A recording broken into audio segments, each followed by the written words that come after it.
दोस्तों, आप सबका स्वागत है आपके अपने YouTube channel daily GK quiz में। दोस्तों, आज जीके टेस्ट सीरीज़ को आगे बढ़ाते हुए हम लोग बात करेंगे सेट 37 की। अगर दोस्तों आप किसी भी कॉम्पिटिटिव एग्जाम्स की तैयारी कर रहे हैं तो ये वीडियो आपके लिए बहुत ही हेल्पफुल होने वाली है। पूरे ध्यान से देखा कीजिए वीडियो से आपका स्टैटिक जीके मजबूत होता है। और दोस्तों, आप चैनल पर नए हैं तो चैनल को सब्सक्राइब कर लीजिए ताकि आने वाली वीडियो की नोटिफिकेशन मिलती रहे। और दोस्तों, इस वीडियो के अंत में मैं आपसे एक सवाल भी पूछूंगा जिसका जवाब आपको कमेंट बॉक्स में लिखना है, क्योंकि जो चीज़ें आप एक बार लिख देते हैं उसे आप कभी नहीं भूलते। तो चलिए आपका ज़्यादा समय ना लेते हुए वीडियो को स्टार्ट करते हैं।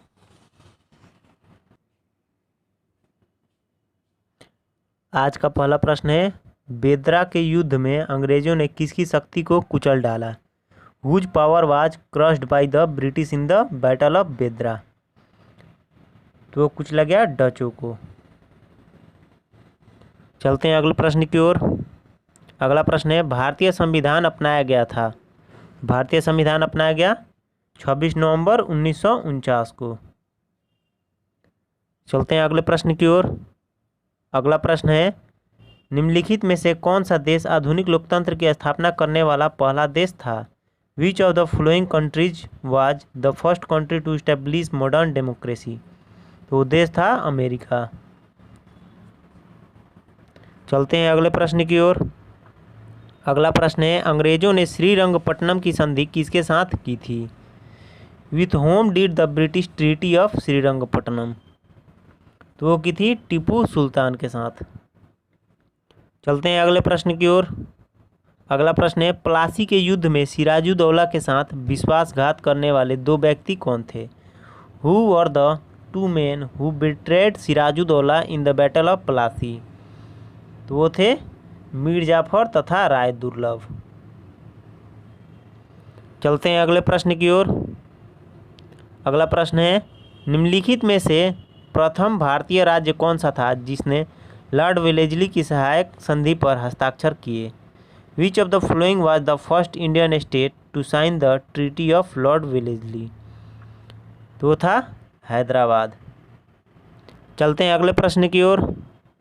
अगला प्रश्न है, ब्रिटिश पंजाब में कौन सी राजस्व व्यवस्था स्थापित की गई? What revenue system was established in British Punjab? तो वो थी Mahalwari.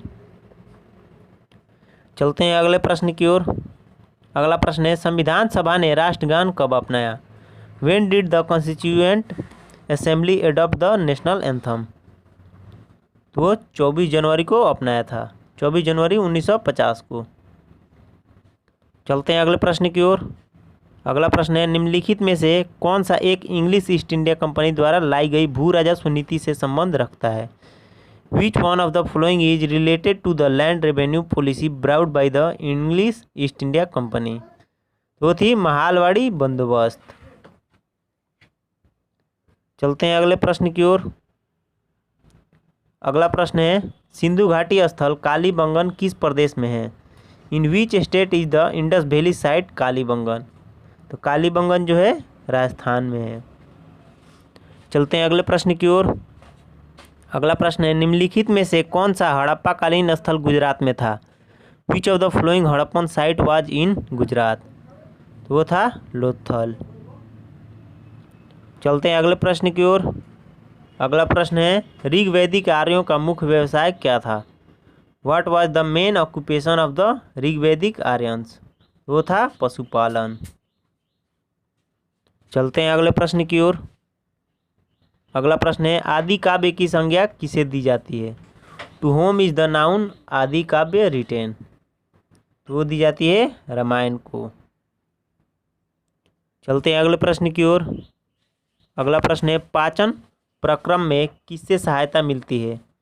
Who helps in digestion? तो पाचन प्रक्रम में सहायता मिलती है एंजाइम से। चलते हैं अगले प्रश्न की ओर। अगला प्रश्न है, आँख के रोगों में निकट दृष्टि को कहते हैं? In eye disease myopia is called? तो कहते हैं मायोपिया को। चलते हैं अगले प्रश्न की ओर। अगला प्रश्न है, मधुमक्खी पालन को कहते हैं? What is bee keeping called? मधुमक्खी पालन को कहते हैं एपीकल्चर। चलते हैं अगले प्रश्न की ओर। अगला प्रश्न है ईसीजी किसकी गतिविधि को दर्शाता है? ECG represents whose activity. तो ईसीजी जो है हार्ट की एक्टिविटी को दर्शाता है। चलते हैं अगले प्रश्न की ओर। अगला प्रश्न है मानवों के शरीर का सामान्य ताप होता है। What is the normal temperature of the human body? मानवों के शरीर का नॉर्मल तापमान होता है 98.4 डिग्री फ़ारेनहाइट। चलते हैं अगले प्रश्न की ओर। अगला प्रश्न है टूटी हड्डियों को जोड़ने के लिए निम्नलिखित में से किसका प्रयोग किया जाता है? Which of the following is use to connect broken bones? तो किया जाता है प्लास्टर ऑफ पेरिस का उपयोग। चलते हैं अगले प्रश्न की ओर। अगला प्रश्न है शुष्क सेल का एनोड किससे बना होता है? The anode of a dry cell is made up of. तो बना होता है जिंक का। चलते हैं अगले प्रश्न की ओर। अगला प्रश्न है बड़ा इमाम बड़ा कहाँ स्थित है? वेयर इज बड़ा इमाम बड़ा लोकेटेड? तो वो है लखनऊ में। चलते हैं अगले प्रश्न की ओर। अगला प्रश्न है मोती मस्जिद निम्न में से किस नगर में स्थित है? Moti Masjid is located in which of the following cities? तो वो स्थित है आगरा में। चलते हैं अगले प्रश्न की ओर। अगला प्रश्न है निम्नलिखित में से कौन सा एक फतेहपुर सीकरी में स्थित नहीं है? Which one of the following is not located in Fatehpur Sikri? तो जो मोती मस्जिद है वो फतेहपुर सीकरी में स्थित नहीं है। चलते हैं अगले प्रश्न की ओर। अगला प्रश्न है भारत आने वाले प्रथम यूरोपीय कौन थे?